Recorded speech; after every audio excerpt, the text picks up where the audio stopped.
नमस्कार, मैं अंजना और आप देख रहे हैं बिहार न्यूज विजन। आइए रुक करते हैं आज की बड़ी खबर पर।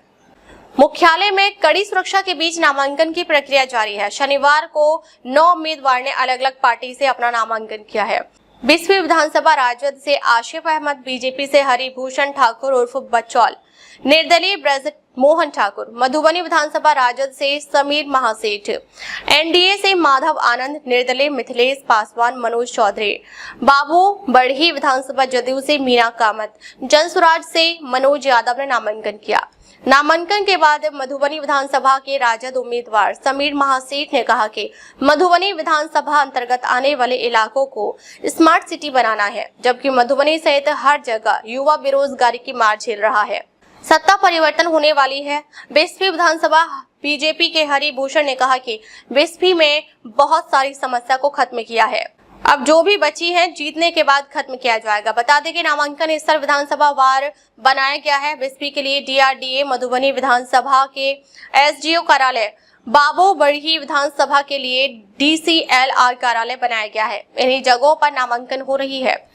बात करें सुरक्षा की तो नगर थाना के थाना अध्यक्ष व एसएसबी के साथ नामांकन स्थल पर खड़े रहे, जहां आती जाती गाड़ियों को हटा रहे थे, जबकि भीड़ पर भी तितर बितर रहे।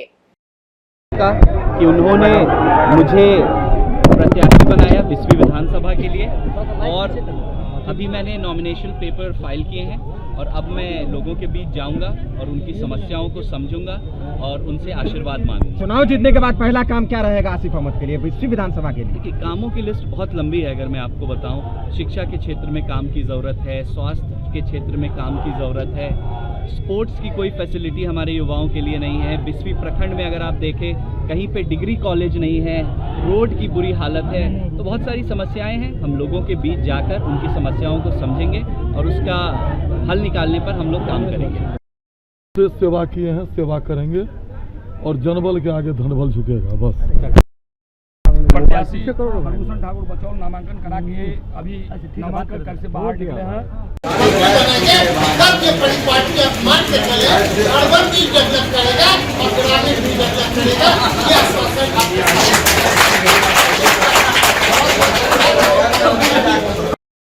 मधुबनी के परिप्रेक्ष्य में 36 मधुबनी विधानसभा जो अपेक्षा रखता है कि हम अपने विधायक से क्या कराएं, हम तो दो ही बात कहना चाहेंगे।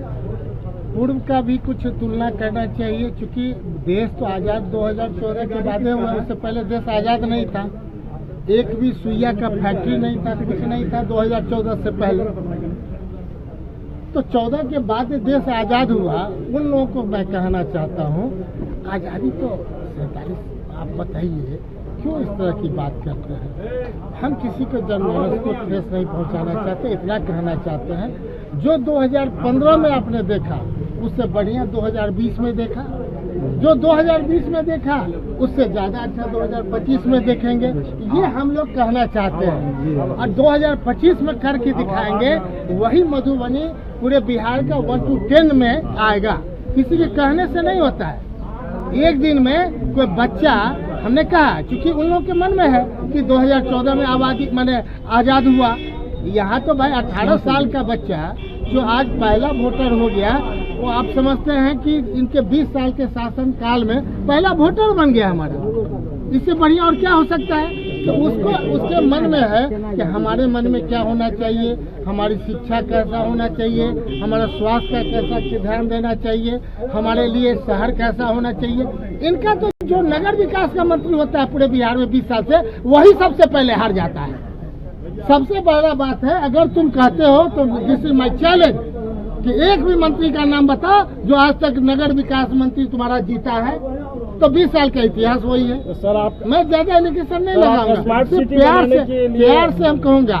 देश भारत के प्रधानमंत्री ने कहा एक एमपी को कि स्मार्ट गांव बनाओ, तो स्मार्ट गांव बन गया? जनता से पूछ लीजिए। स्मार्ट सिटी बनाओ, कोई स्मार्ट सिटी बन गया? तो बताइए। हम लोग कहते हैं कि स्मार्ट गांव हम ही बनाएंगे, स्मार्ट माने शहर हम ही बनाएंगे।